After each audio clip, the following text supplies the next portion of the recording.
Since the beginning of our experience with smoking, public opinion has been split into two opposing camps. A custom loathsome to the eye, hateful to the nose, harmful to the brain, dangerous to the lungs, and in the black stinking fume thereof, nearest resembling the horrible Stygian smoke of the pit that is bottomless. When moderately used, there's not in all the world a medicine comparable to tobacco. All of tobacco is wholesome.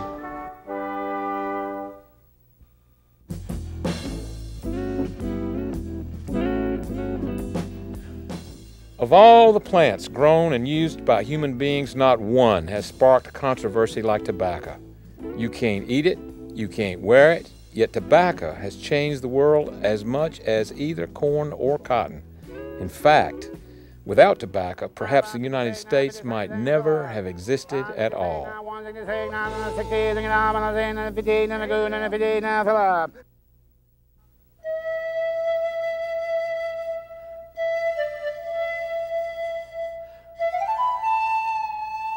Christopher Columbus recorded in his log that the natives carried a lighted brand whose aroma it was their custom to suck.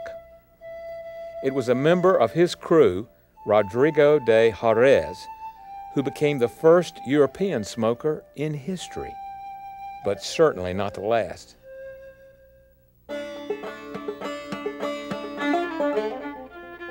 Tobacco from very early on was central to the economy of the South and indeed of the middle colonies. Tobacco played such a central role that it was a medium of exchange, like a form of currency. I say, if you can't send money, send tobacco.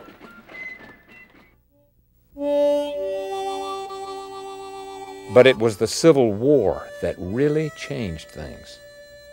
All these soldiers milling around in, at Durham Station, Sherman's army, they discovered that this very pleasant bright leaf tobacco, which they used for smoking tobacco mostly, pipes, and chewing tobacco.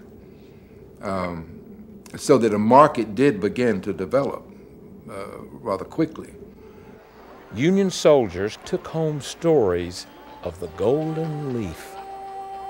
Those stories were the first form of tobacco advertising, and they would change forever our state, our nation, and a country farmer named Washington Duke.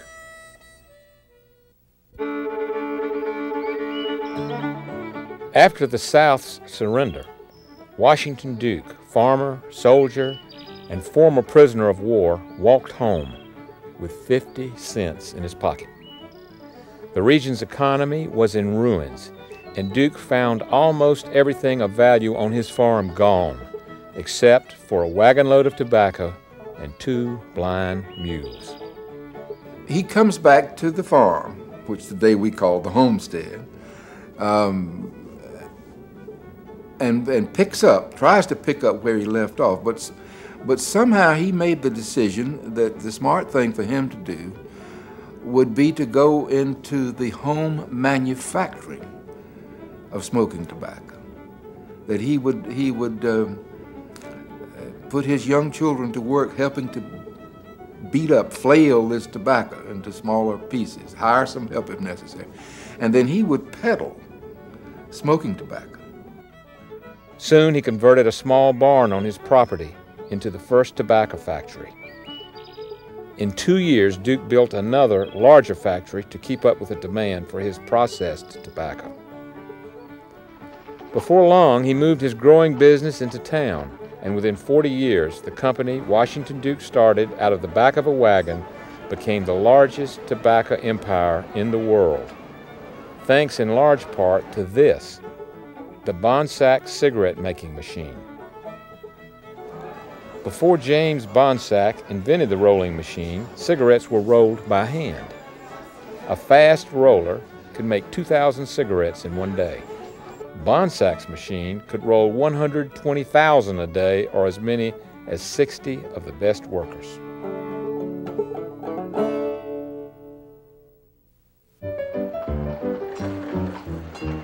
By the turn of the 20th century, cigarettes had begun to replace cigars in popularity, especially among young men and women.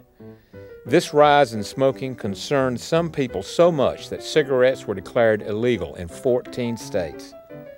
But smoking would not be stopped.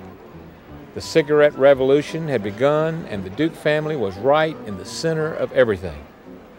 The gamble that the Dukes took on machine-made cigarettes was the secret of the phenomenal rise then of Washington Duke Sons and Company. And the best evidence seems to be that it was this youngest son of Washington Dukes, whom the family called Buck. And now that he's so dead, we all call him Buck. But people didn't do that in his lifetime, let me assure you. But it was Buck Duke who persuaded his father and his older brother Ben and their partner George Watts that they should gamble on this Bonsack machine. By 1889, Washington Duke's son, James Buchanan Duke, was the head of the American Tobacco Company, the largest tobacco company in the world. The tobacco industry needed power, water, and cotton sacks.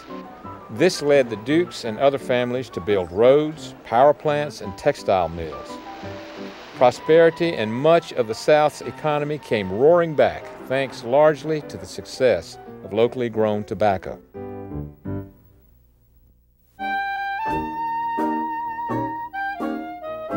When the United States entered World War I, cigarettes were such a big part of a soldier's life that General Black Jack Pershing, commander of American forces in France, cabled Washington, "Tobacco is as indispensable as the daily ration.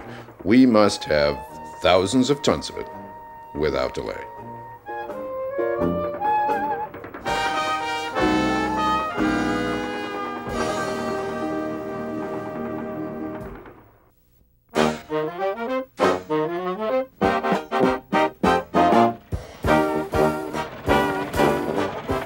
At the end of the war, veterans returned home and they brought their cigarette habit with them. It was the beginning of the Jazz Age, when flappers and their bows danced through a cloud of cigarette smoke, and through it all, the Duke family prospered. In Durham in 1924, Buck Duke endowed Duke University and constructed a campus that looked as if it had been around for centuries. But along with the factories and the fortunes, something else was in the wind. Another industry was making money on little more than smoke and a smile. The modern advertising industry was born, and Buck Duke used advertising to sell cigarettes by the millions. He was a marketing genius, and in a few short years, his brands were known around the world. Buck Duke was probably the first practitioner of what we know today as branding, where instead of going into a tobacco shop and asking for a pack of cigarettes, you actually go in and ask for a Lucky Strike. This was really brought about by the amount of money he spent in his advertising, much more than any of his competitors had spent before him, and he really cornered the market. One of the more interesting things that he did in advertising is he used cards in the cigarette packs to actually stiffen the packs. But on the cards he had printed collectible pictures of actresses and acrobats, any women that he could put in rather revealing costumes. And he kept this up, and millions of Americans collected these cards. And he kept this up until his father, Washington Duke, sent him a letter, and he had gotten a letter himself from a minister asking that maybe the Dukes would refrain from using lascivious pictures, is how he called them, how he referred to them, lascivious pictures of young ladies. So after that, Buck Duke started using pictures of baseball players, other athletes, and that's what became baseball cards that we know today. Still, not every American was sold on the benefits of smoking. The cigarette has a violent action in the nerve centers, producing degeneration of the brain.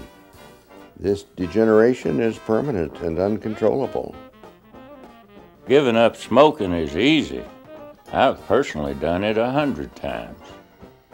But as tobacco changed the world, it practically defined life in North Carolina.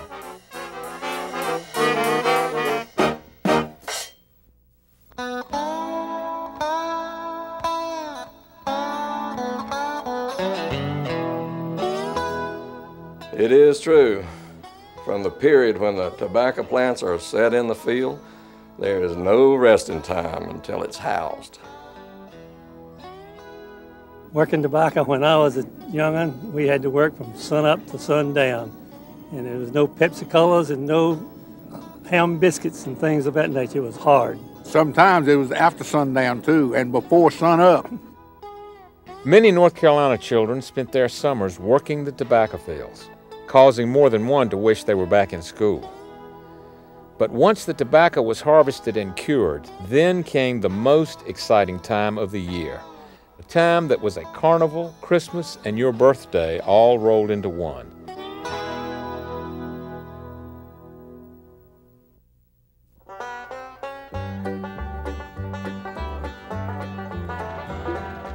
For towns like Durham, the entire economy was dependent on tobacco, and the market was the high point of the year.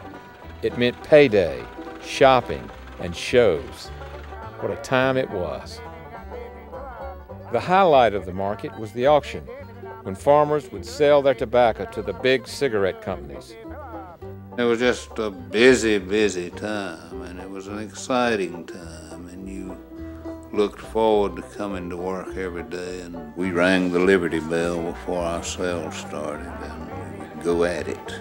And you'd sell probably 500 piles an hour moving along. It was a fast-paced operation. There's nothing else in the auction world akin to selling tobacco. It turned loose a lot of money in Durham, North Carolina. From 6 in the morning till 10, 11 o'clock at night, you were busy, working every day. And it was hot and dusty, and it's a wonder many of us survived, but a few did. And wherever people and money came together, the entertainers followed. In Durham, musicians like Blind Boy Fuller, Gary Davis, and Sonny Terry played for the crowds gathered outside the warehouses.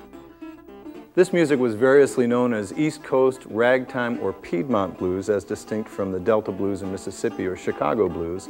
And it's a ragtime piano-influenced guitar style that became popular around the turn of the century when Joplin rags were starting to hit across the country, changing dance styles and rhythmic styles.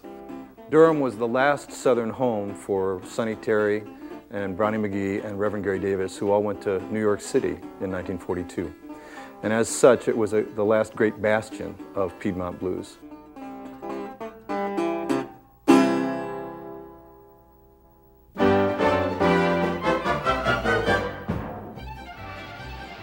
In cities like Durham and Winston-Salem, cigarette factories employed thousands of people, and their pay supported almost every aspect of the community. The wealth brought by tobacco was the foundation of the state's economy. And following the Duke family's philanthropic example, individuals and corporations donated millions to build hospitals, museums, schools, and theaters. Everywhere you look, you can see how tobacco changed our streets, our skyline, and even our sports.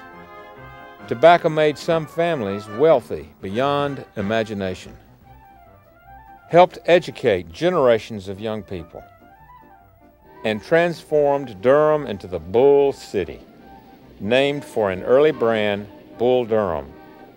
Bull Durham also gave baseball the bullpen, named for a Bull Durham ad that stood over the spot where pitchers warmed up before taking the mound.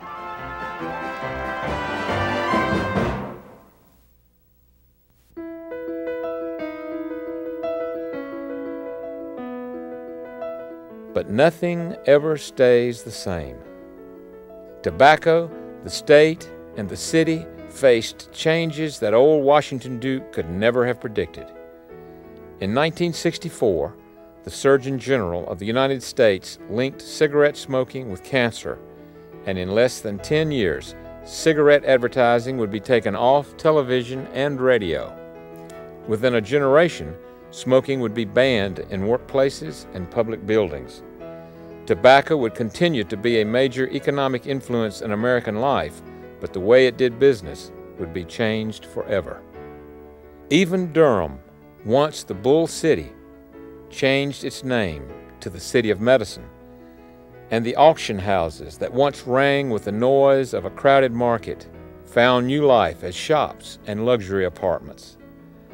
The factories that manufactured cigarettes for the world are silent, replaced by new industry, and the aroma of the golden leaf that once sweetened the city's air is just a memory. But if you know where to look, you'll see that the positive changes brought by tobacco from Duke University to the city's grand old neighborhoods will be with us for a very long time.